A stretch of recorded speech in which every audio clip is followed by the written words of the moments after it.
ನೀವು already web development ಕಲ್ತಿದ್ರೆ ನಿಮಗೆ mobile application build ಮಾಡೋದು ಉಂಟಲ್ಲ, ಅದು ಅಷ್ಟು ಕಷ್ಟಕರ ಅಲ್ಲ.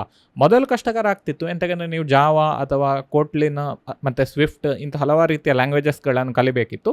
ಬಟ್ ಈಗ ನೀವು ಜಸ್ಟ್ ರಿಯಾಕ್ಟ್ ಮತ್ತು ಜಾವಾಸ್ಕ್ರಿಪ್ಟ್ ನಾಲೆಜನ್ನು ಹಿಡ್ಕೊಂಡು ರಿಯಾಕ್ಟ್ ನೇಟಿವ್ ಅಂತೇಳಿ ಒಂದು ಫ್ರೇಮ್ವರ್ಕ್ ಉಂಟು ಮೊಬೈಲ್ ಆ್ಯಪ್ ಡೆವಲಪ್ ಮಾಡುವ. ಈ ಪರ್ಟಿಕ್ಯುಲರ್ ಫ್ರೇಮ್ವರ್ಕನ್ನು ಯೂಸ್ ಮಾಡಿಕೊಂಡು ನಿಮಗೆ ಸುಲಭದಲ್ಲಿ ಮೊಬೈಲ್ ಅಪ್ಲಿಕೇಶನ್ಗಳು ಬಿಲ್ಡ್ ಮಾಡಲಿಕ್ಕೆ ಆಗ್ತದೆ, ನಿಮ್ಮ ರಿಯಾಕ್ಟ್ ಮತ್ತು ವೆಬ್ ಡೆವಲಪ್ಮೆಂಟ್ ನಾಲೆಜನ್ನು ಯೂಸ್ ಮಾಡಿಕೊಂಡು.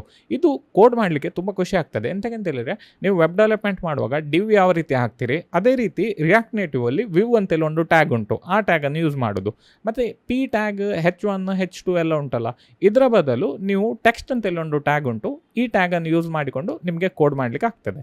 ಇಷ್ಟೇ ಅಲ್ಲದೆ ಬೇರೆ ಬೇರೆ ಟ್ಯಾಗ್ಸ್ಗಳುಂಟು ಆ್ಯಂಡ್ರಾಯ್ಡಲ್ಲಿ ಮತ್ತು iOS ಅಲ್ಲಿ ಎಂತೆಲ್ಲ ಫೀಚರ್ಸ್ಗಳುಂಟು, ಅದೆಲ್ಲದಕ್ಕೆ ಒಂದೊಂದು ಟ್ಯಾಗ್ಸ್ಗಳು ಅವೈಲೇಬಲ್ ಉಂಟು. ನಿಮಗೆ ರಿಯಾಕ್ಟ್ ನೇಟಿವ್ ಕಲಿಬೇಕಂತ ಹೇಳಿದರೆ ನೀವು ಕಮೆಂಟ್ ಸೆಕ್ಷನಲ್ಲಿ ಹಾಕಿಬಿಡಿ ಐ ವಾಂಟ್ ಟು ಲರ್ನ್ ಅಂತೇಳಿ, ನಾನು ಇಮಿಡಿಯೇಟ್ಲಿ ನಿಮಗೆ DM ಮಾಡಿಬಿಡ್ತೇನೆ ಯಾವ ರೀತಿ ನೀವು ಕಲಿಬೋದು ಅಂತೇಳಿ.